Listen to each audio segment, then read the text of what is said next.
In the morning, there was a heavy knock on the door. Not normal knocking, the kind of knock that immediately makes your heart disappear. Jide said when he peeped through the window, he saw council officials standing outside the house. And instantly, fear entered him. The moment he opened the door, one officer asked, "Are you the tenant of this property?" Jide said, "Yes." Then the official started bringing out pictures, beer bottles, broken fence, garbage everywhere, neighbors' complaints, videos of loud party outside the house. And before Jide could explain himself, they handed him a document. £23,000. Jide said his leg was shaking because the same two women he put in that house, these women, they've suddenly disappeared completely. That was the morning our brother Jide finally understood something many immigrants in the UK still ignore. One careless subletting mistake can quietly destroy your life abroad. Please, listen to this story. This story is deeper than ordinary housing wahala. Jide came to the UK like many immigrants. Work, bills, pressure from home, long shift, trying to survive. Now, instead of renting one small room or, one small bedroom apartment, Jide rented a 3-bedroom house. Why? Because in his mind, he had already had a plan. He told himself, if I rent out these extra 2 rooms, people will help me to pay my bills, and that will relieve me from my financial situation. And honestly, this is where many immigrants enter dangerous territory without fully understanding UK housing rules. Because there is a difference between allowing somebody to stay temporarily and unauthorized subletting.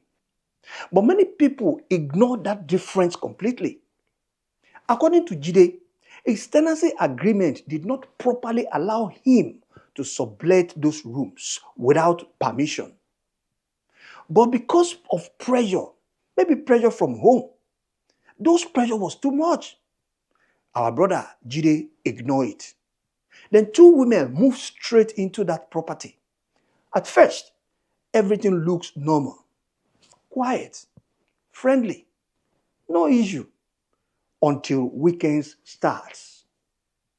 At first, it was just small gatherings, music, friends visiting, normal enjoyment.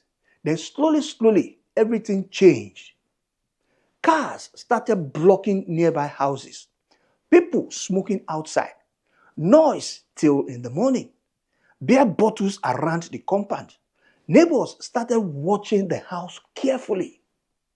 One older woman living near even one Jide, she told him, "There are too many people coming into your property. What are you doing? Ṣó ń tagbó ni?"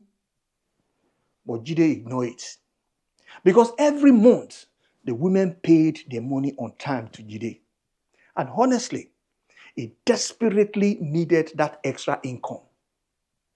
Then one night, everything exploded. Massive party. Music shaking the wall. People shouting outside till in the morning. Party, yeah? Here and there. Even the fence was even damaged. Garbage scattered everywhere. Police came first, Yeah. Then later, the council officials, started investigating that house. That was where the real immigrant problem now happened. That was where the real nightmare began. Few days later, council officials inspected the property, and immediately they discovered serious problem. Too many unrelated occupants, complaints from neighbors, environmental nuisance report, unauthorized room arrangement. Then they checked the tenancy agreements. That was when the real issue now entered. The property was allegedly being sublet without authorization. That was what our brother Jide did. Jide rented those rooms behind the back door for these women. Subletting itself, it's not automatically illegal in every situation. But in the UK, many tenancy agreements forbid it completely, especially in this situation. At first, the penalty started small, but after deeper investigation, everything escalated badly until liabilities and penalties climbed towards £23,000. Jide said that was when reality finally hit him properly. Because online, many people casually say, just rent out one room, as if UK housing law are a joke. Now, this was the painful part that I want you guys to listen to. The same women bringing all this trouble to Mr. Jide vanished completely. Their phone switched off. No accountability, no help, nothing. Jide told me depression entered him heavily after that. Because abroad, one financial mistake can quietly scatter years of your hard work. Now, let me say something carefully here. Please. This story is not saying never share accommodation, though. No. Many people legally rent rooms in the UK. Some landlord allows lodger properly. Some houses are licensed correctly. Some agreements permit additional occupants. So, I'm not saying you shouldn't give out your house. As long as your contract permits it, then you can go ahead with it. But most council flat or council house, most of them, they don't allow such. Jide told me something before ending the call. And honestly, that line stayed in my head. He said, bro, I was trying to survive. I didn't know I was slowly signing debt into my own life. Sometimes what looks like extra income can quietly become the biggest mistake of your life abroad. Because pressure is real. Rent is there. Bills are there. Family expectation, immigration stress, survivor.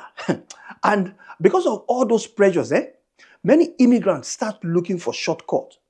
But some of these shortcuts, inside countries with strong system can quietly become traps. Let me ask you honestly. Do you think Jide was simply unlucky? Or do you believe too many immigrants ignore UK housing rules until problems explode?